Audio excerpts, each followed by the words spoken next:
دوه ټیمونه داسې دي چې د هغې ټیم سره وایي د چام دعا برابر شوه نو الله به یې قبلوي.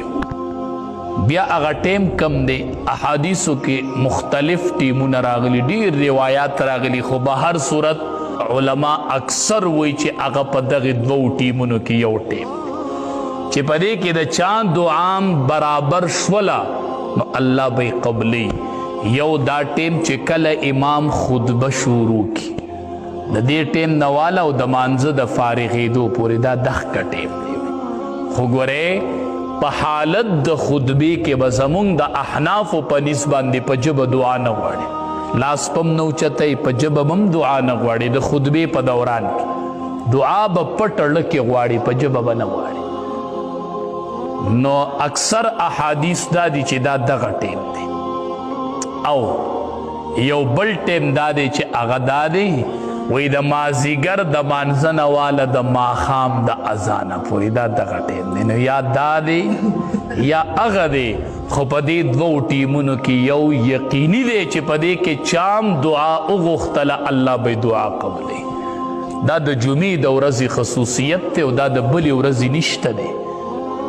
نو پکار دا ده چې د جمعې یو لوی اهمیت وي زمونږ ذهن کې او زمونږ تصور کې، زمونږ د زړه کې د جمعې یو ډیر لوی فضیلت مونږ ته ښکارېدلی چې جمعه چې دا څومره لوی اهمیت لري، څومره لوی فضیلت لري په دین اسلام کې.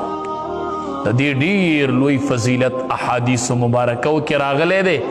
دغې دوو ټیمو کې پکې الله دعا قبلوي. او څوک چې د جمعې په ورځ سورة الکهف تلاوت کی نو د یوی جمعې نه واله د بلې جمعې پورې به د مخې ته یو نور وي، رڼا به د مخې ته د یوی جمعې نه واله د بلې جمعې پورې. نو د جمعې په ورځ حاضري وختي کوو او بل د سنتو ډیر لوی اهتمام کوو. دا خبره ذهن کې پخه کوي چې کم سړی د سنتو اهتمام نه کوي د ده به فرض نیمګړي، د ده به فرض نیمګړي.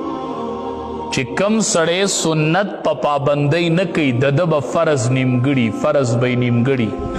فرضو ته دې مکمل نه وي چې کم سړی سنت په اهتمام نه کوي. وایي دا خو څه خبره ده مولي صاحب، دا خو سنت دی. سنت د چا سنت دی؟ سنت د چا سنت دی؟ لږ ودرېږه ته لږ سوچو که سنت د چا سنت دی؟ د نبی کریم صلی الله علیه وسلم سنت دی. دا وړه خبره ده. د دې نه بل غټ وعید شته دی چې کم سړی سنت نه کوي، نبی کریم صلی الله علیه وسلم فرمای زما د شفاعت نه به محروم وي په میدان محشر کې. زما شفاعت په هغه ته نه حاصلي، زما سنت یې نه دي کړي، ما سره وفا نه ده کړې، نو دی به زما د شفاعت نه چې دی دا به محرومه ګرځي دا سړی. مونږ خو په تمه یو چې میدان محشر به امام الانبیا به سفارش کوي، مونږ به د سفارش د لاندې راځو، زمونږ به سفارش کوي.